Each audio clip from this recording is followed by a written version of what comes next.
Buenas tardes para todos, mi nombre es Magdalena Láez, soy bacterióloga, especialista en salud ocupacional, egresada del Mayor de Cundinamarca y capacitadora particular en el área de manipulación de alimentos desde hace aproximadamente 3 años.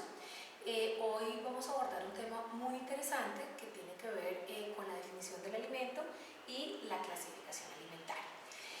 Para comenzar este tema, entonces, vamos a definir primero qué es un alimento, entendiendo que los alimentos son productos naturales o artificiales que ingerimos los seres humanos con el fin de obtener de ellos básicamente energía y nutrientes para el desarrollo de todas nuestras labores diarias. En relación a la clasificación alimentaria, es importante tener en cuenta que existen varios tipos de clasificación. Vamos a hablar primero de la clasificación que tiene que ver con el origen. En cuanto al origen del alimento, podemos hablar de alimentos de origen animal y origen vegetal. ¿Quiénes se definirían como alimentos de origen animal? Todos los que son animales o productos derivados de un animal. En este caso, entonces, tendríamos la carne de cerdo, la carne de res, los huevos, la leche. Alimentos de origen vegetal serán todos aquellos alimentos que sean obtenidos en procesos agrícolas, entonces estaríamos hablando de hortalizas, frutas, verduras. Cuando hablamos del origen del alimento, entonces pensamos un poco en la procedencia, de dónde viene, de dónde proviene el alimento. Existe otro tipo de clasificación alimentaria que tiene que ver con el contenido nutricional. En cuanto al contenido nutricional, entonces recordemos que hasta hace algunos años, cuando clasificábamos los alimentos de acuerdo al contenido nutricional, los alimentos eran ubicados en una pirámide alimentaria de acuerdo a la importancia del alimento. Hoy en día, digamos que esta clasificación ya es obsoleta y la clasificación que manejamos a nivel nutricional es el tren de alimentación. En ese tren de alimentación, entonces, hagan de cuenta que ustedes tienen un tren con 3 vagones donde los alimentos se ubicarían de acuerdo a la importancia nutricional de cada uno.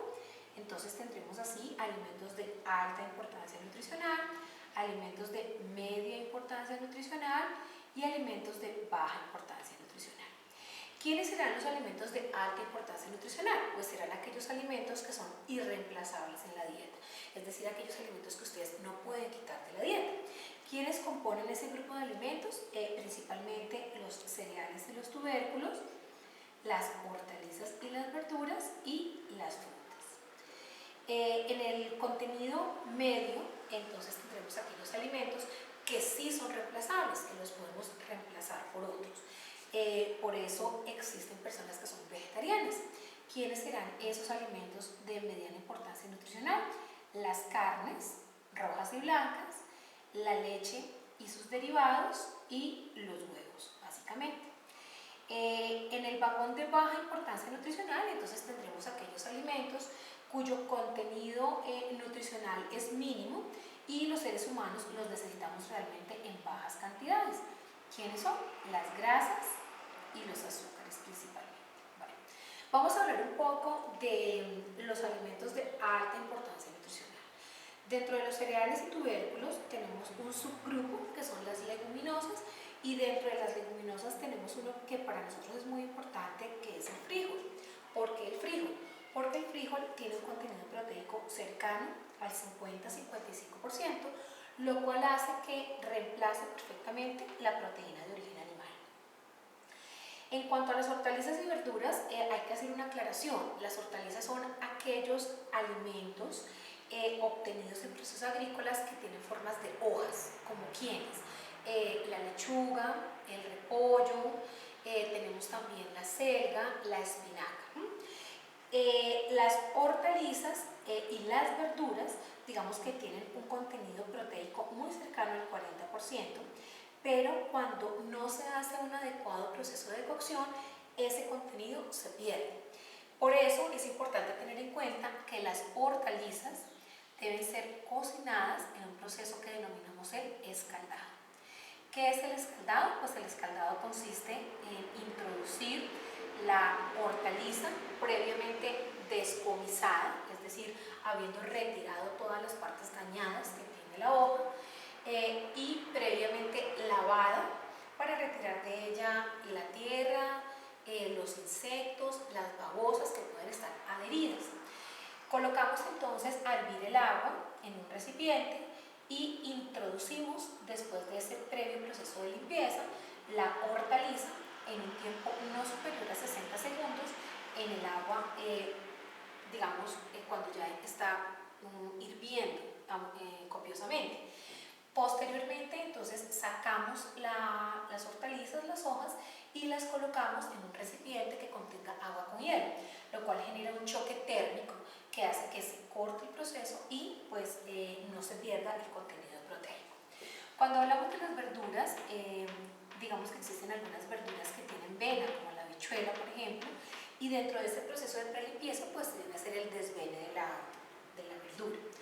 ¿Cómo se cocinan correctamente las verduras para evitar perder ese contenido proteico? A través de cocción al vapor. Entonces, en este proceso lo que hacemos es igualmente colocar las hojas, las verduras sobre un recipiente que contiene agua hirviendo y que contiene un colador de acero inoxidable. Esa cocción al vapor es un proceso que, digamos, varía entre 4 y 7 minutos, pero el tiempo máximo debe ser 7 minutos para que la verdura quede al dente, es decir, lista para ser consumida. De esta manera, entonces, garantizamos que estamos entregando al consumidor final todo el contenido proteico del alimento. En relación a las frutas, digamos que las frutas que ofrecen a los consumidores, algunas ofrecen fibra, otras ofrecen vitaminas, otras ofrecen minerales, altas concentraciones de fibra, por ejemplo en la papaya, en el mango común, por eso pues son altamente digestivas. Vitaminas como la vitamina C, especialmente en los alimentos que son cítricos, como quienes, la naranja, la lima, la mandarina, el limón. Minerales especialmente como el hierro, en frutas como la manzana, el banano, la pera. Por eso entonces cuando nosotros destapamos estas frutas y no se consumen inmediatamente, de alguna manera el hierro se oxida por el oxígeno ambiental, generando un color marrón en la fruta. Vamos a hablar ahora de los alimentos que tienen una media importancia nutricional, una mediana importancia nutricional. En ese grupo tenemos entonces las carnes.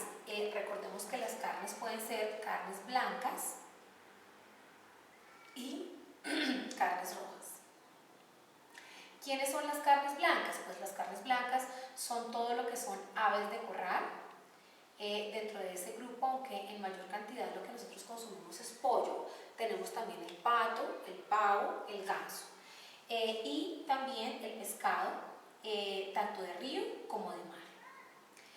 Dentro de las carnes rojas tenemos entonces la carne de res, la carne de cerdo y todas las carnes que sean obtenidas en procesos de caza. Entonces hablamos por ejemplo del venado, hablamos del cuy, hablamos del chigüiro, hablamos del chivo, hablamos de la ternera, que son animales que se consumen en otras zonas del país. ¿Qué es importante tener en cuenta en relación a las carnes rojas y las carnes blancas? Que deben llevar un perfecto proceso de cocción. ¿Por qué? Porque de lo contrario, si la carne se encuentra contaminada con una bacteria que se llama la salmonela, fácilmente el consumidor final va a ingerir la bacteria activa y se va a generar una enfermedad transmitida por alimentos. Cuando hablamos de la leche, entonces recordemos que la leche realmente lo que otorga a los seres humanos es calcio. Calcio para la formación de huesos, para la formación de dientes. Por eso entonces es muy importante el consumo de la leche entre los 8 y los 18 años. Digamos que en la etapa intermedia de la vida lo que nos interesa obtener de los derivados de la leche es el mantenimiento de la flora intestinal normal, eso es lo que realmente queremos.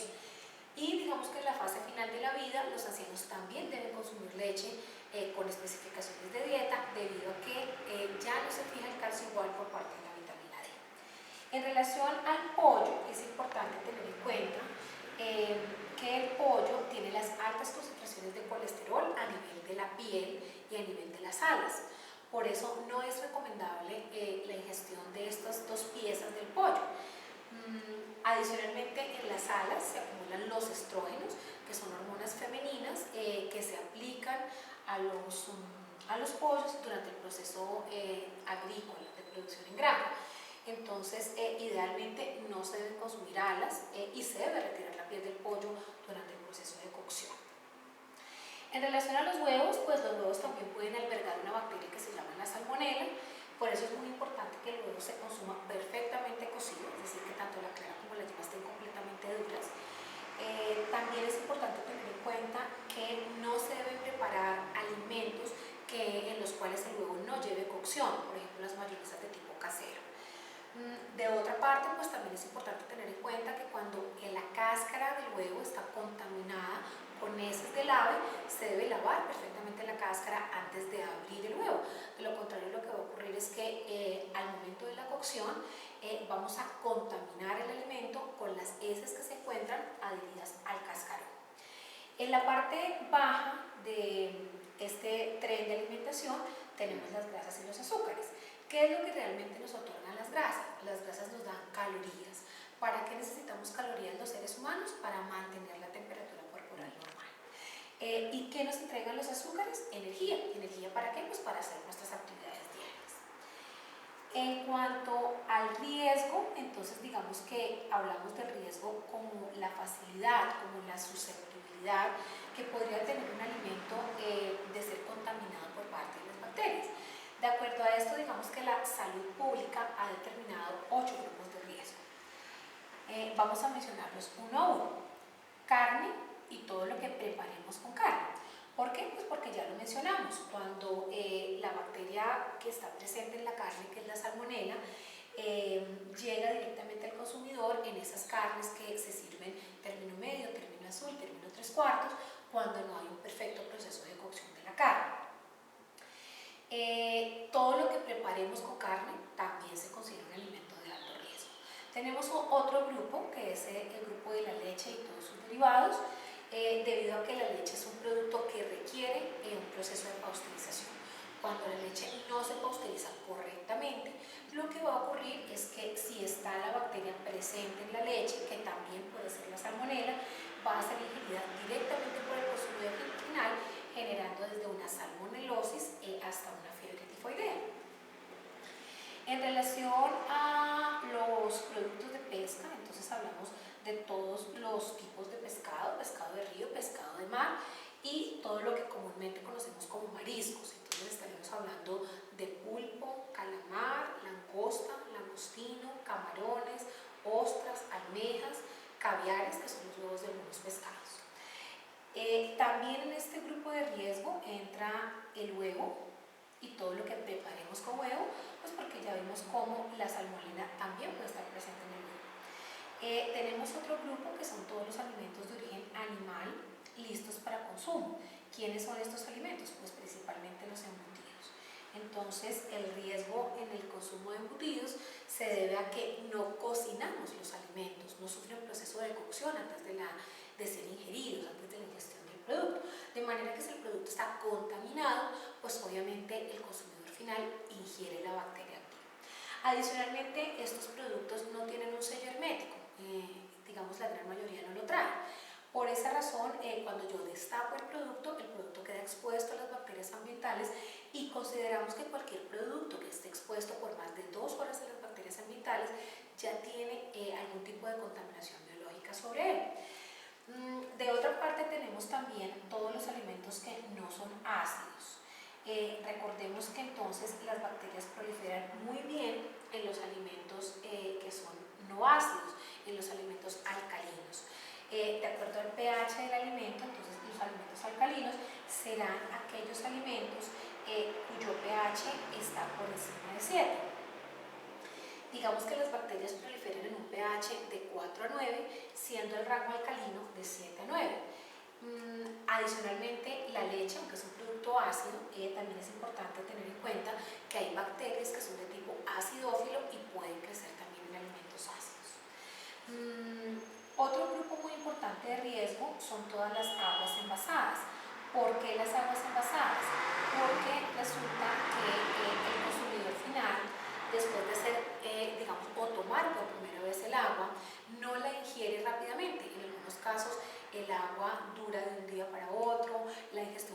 agua supere las 6 horas, lo cual hace que, siendo el agua un medio óptimo para el crecimiento de las bacterias proliferen en el agua. Entre más tiempo se demore el consumo del agua, entonces mayor proliferación de bacterias vamos a tener en el agua.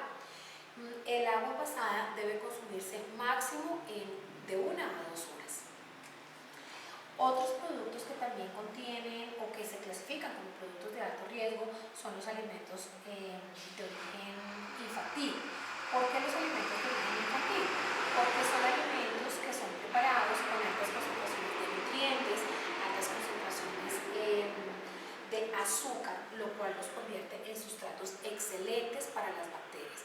Pero adicionalmente porque durante el proceso de entrega del alimento no se porciona el alimento por parte de la persona que lo entrega antes de entregárselo al consumidor final. Entonces esto hace que el alimento se contamine, y estando contaminado, si nosotros guardamos el producto por un espacio de tiempo prolongado, pues vamos a tener proliferación bacteriana, y lo que le vamos a entregar al niño en la parte final pues realmente es un cultivo de bacterias. Vamos a hablar ahora de otra clasificación que tiene que ver con la funcionalidad de los alimentos. En cuanto a la función, entonces podemos decir que se pueden clasificar los alimentos en 3 grupos: formadores, reguladores y energéticos. ¿Qué es un alimento formador? Realmente un alimento formador es un alimento que forma, es un alimento que repara. Por esa razón, entonces, dentro de los alimentos formadores tendremos aquellos grupos de alimentos que, como en el caso del huevo, de la leche, tienen altas concentraciones de calcio, óptimas para la formación y el desarrollo de huesos y dientes, por ejemplo. Tenemos también en este grupo el pescado, todas las carnes, tanto rojas como blancas, por su alto contenido de proteína, ya que entonces van a generar o ayudar a la formación de los músculos. Tenemos también todas las leguminosas, los granos secos, particularmente el frijol y la lenteja, y adicionalmente en este grupo de alimentos tendremos, por ejemplo, la soya, la quinoa. Dentro de los alimentos reguladores, entonces tendremos aquellos alimentos cuya función es ayudar a que se realicen muy bien los procesos humanos. Por ejemplo, la papaya, que por su alta concentración de fibra ayuda a que digamos, el sistema digestivo funcione muy bien. Dentro de los reguladores tenemos también todas las hortalizas, todas las verduras, la mayoría de las frutas, debido a que estas tienen altas concentraciones de agua. Tenemos también, por ejemplo, en este grupo la zanahoria. ¿Por qué? Pues porque tiene altas concentraciones de vitamina E, de vitamina D, lo cual hace que sea excelente para la vista, excelente para la piel. La remolacha, que tiene altas concentraciones de hierro, el melón, la sandía, que tiene altas concentraciones de agua.